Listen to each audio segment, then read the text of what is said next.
we have a democratic election process.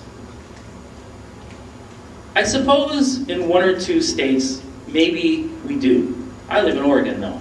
So by the time the primaries come to me, there's no one on the ballot except for the 2 leading candidates. That's all that's left on the ballot. This is not, we are not part of a democratic election process. Conflicts of interest are not permitted in government. No comment. Now that the campaign is over, the politicians can get back to doing the work of the people. Well, we all know that's not true either. Congressional offices are every 2 years. It's a perpetual campaign. As soon as the campaign is over, they're fundraising for the next campaign. I mean, I see this now from my representatives. I'm on the mailing list of a person running for office, okay? It goes to a separate email account when there's a rule in Outlook, so I keep the emails although I don't read them. Nowadays, the politicians don't even pretend that the campaign is over. They're using the same mailing lists, the same email format as the campaign.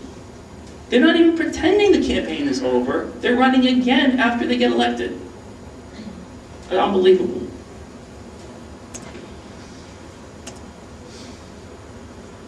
Our elected officials are the most people capable of addressing our nation's problems. This is a trick because this isn't a story pollutant. You see, a story pollutant is something that we believe is true. So obviously this does not qualify. So doesn't this one. Our elected officials are more concerned with the public good than their own self-interests. Now, you're here, and you get it. And I'm proud to be with a group of people who really get it. But many people don't. The change we need can come from within the two-party system. Every time I hear Barack Obama talking about change, there's nothing going to change. Nothing's going to change in Washington. Data doesn't lie. My word. Does anybody really believe that the unemployment rate is 8%? Really? Does anyone really believe the inflation rate was negative last quarter? No. In fact, if you use the same formula to calculate the inflation rate that they used during the Carter administration, it'd be double digits. So they changed the data here, and they changed the data there, particularly with unemployment. In fact, if I use the same accounting practices in my business that Congress uses in determining the debt, I'd be in jail for accounting fraud for life. Laws that do finally get passed are in the public good. Do we really believe that too? No. No. We're better off without it passing any laws. It's funny when a president doesn't pass a budget and the government is threatening to go on strike. I mean, that's a good thing.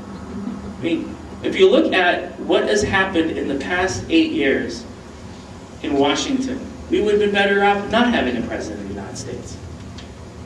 Seriously. People chosen for congressional appointments and committee chairmanships are qualified to run their agencies. One thing that we don't talk about in politics is this shadow government, or the fourth branch of government. All the hundreds of agencies, the FEC, OSHA, FAA, Department of Homeland Security, on and on and on. All of these agencies are just as corrupt as Washington, because they're all filled with the same kind of people.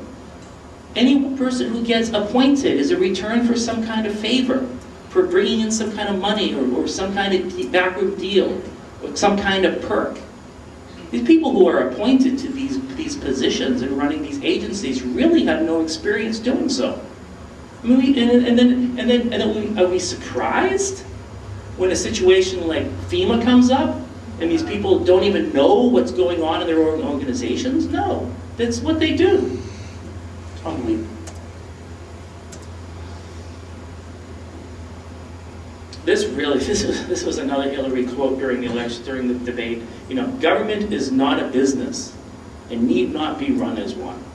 Government is a business. You have employees, you have the same characteristics in government. When you don't think government's a business, then you really don't understand how to run government or a business.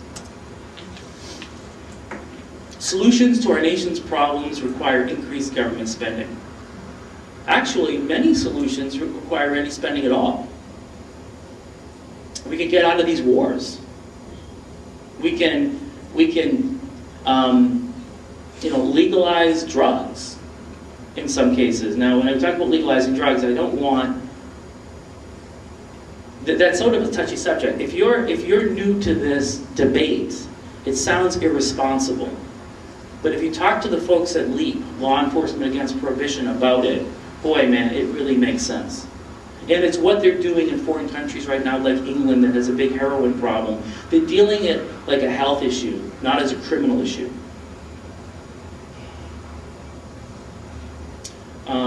School vouchers. Why do we have the best universities in the world?